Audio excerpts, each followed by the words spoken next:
Bayangkan, Nusantara pada abad ke-17, lautan dipenuhi kapal jung, perahu Arab, dan pedagang Asia.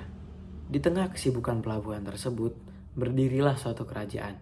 Kerajaan tersebut dinamakan Kerajaan Goa Talo atau Kerajaan Makassar. Dari kejauhan, terlihat sebuah armada asing. Armada yang ingin menguasai segalanya, menguasai perdagangan, dan menguasai wilayah.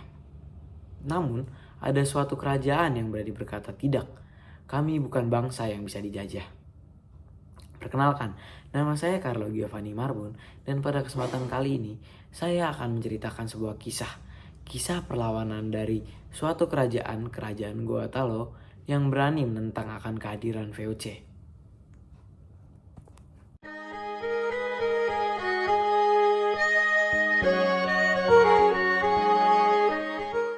Perlawanan kerajaan Goa Talo terjadi di Sulawesi Selatan pada tahun 1666 sampai 1669, berpusat di wilayah Makassar, terutama di Benteng Sombaopu, Barombong, dan Ujung Pandang.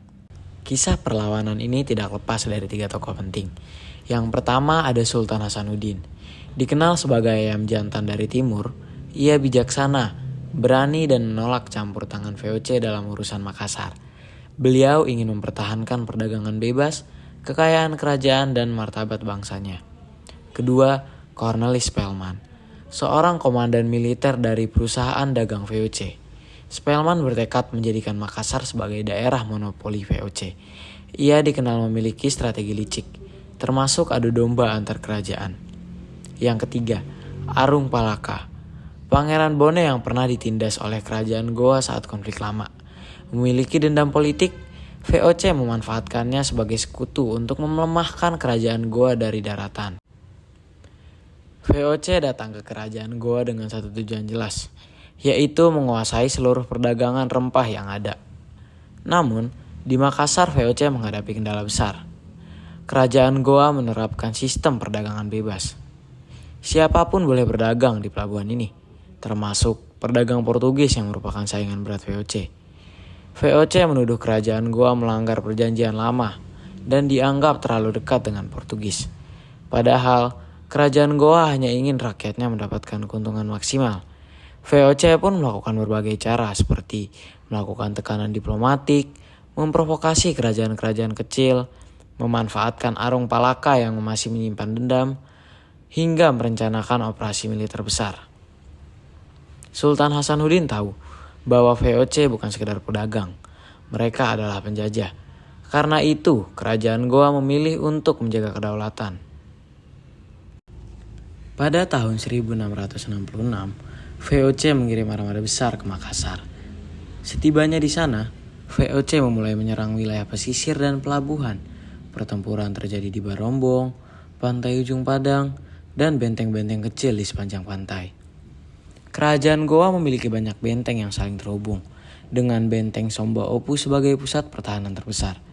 Di benteng inilah kebanyakan strategi Sultan Hasanuddin disusun. Angkatan laut kerajaan Goa cukup kuat dan sempat menang di beberapa pertempuran. Kapal-kapal kerajaan Goa terkenal cepat dan lincah, cocok untuk pertempuran laut. Meskipun awalnya kuat, kerajaan Goa mulai kewalahan. VOC terus menambah pasukan, sedangkan Bone melakukan serangan darat yang memecah fokus pertahanan Goa. Kemudian VOC melakukan blokade, memutus pasokan pangan, menghentikan arus perdagangan, membuat ekonomi kerajaan Goa menurun tajam. Pada 18 November 1667, VOC memaksa Sultan Hasanuddin menandatangani perjanjian Bongaya. Perjanjian tersebut berisi Goa harus menyerahkan banyak wilayah pesisir. VOC berhak melakukan monopoli di Makassar. Pedagang asing lain tidak boleh lagi masuk tanpa izin VOC. Dan yang terakhir, kerajaan Goa harus mengakui Bone sebagai sekutu VOC. Meskipun demikian, Sultan Hasanuddin tidak sepenuhnya menerima perjanjian itu. Sultan Hasanuddin kembali menyusun kekuatan. Ia memperbaiki benteng, memanggil kembali pasukan, dan mengajak rakyat bangkit. Tetapi VOC sudah siap. Pada 1668 sampai 1669, VOC melakukan serangan paling besar dan paling intens. Pertempuran terakhir terjadi di benteng Sombaopu. Benteng ini memiliki dinding setebal beberapa meter dan ditopang tanah liat yang kuat. Namun bombardir meriam VOC sangat kuat. Pertempuran berlangsung berhari-hari. Garis pertahanan kerajaan Goa terus mundur hingga akhirnya Sombaopu jatuh pada tahun 1669. Benteng itu hancur, terbakar, dan kini hanya menyisakan puing-puing sejarah. Sultan Hasanuddin kemudian mengundurkan diri dari tahta. VOC berhasil menang, tetapi perlawanan rakyat Goa tetap dikenang. Perlawanan kerajaan Goa Talo adalah bukti bahwa upaya mempertahankan kedaulatan tidak selalu mudah. Dari perlawanan Sultan Hasanuddin, kita belajar tentang keberanian, harga diri, dan kekuatan persatuan. Meskipun kerajaan itu jatuh, semangat perjuangannya tetap berdiri tegak dalam sejarah bangsa.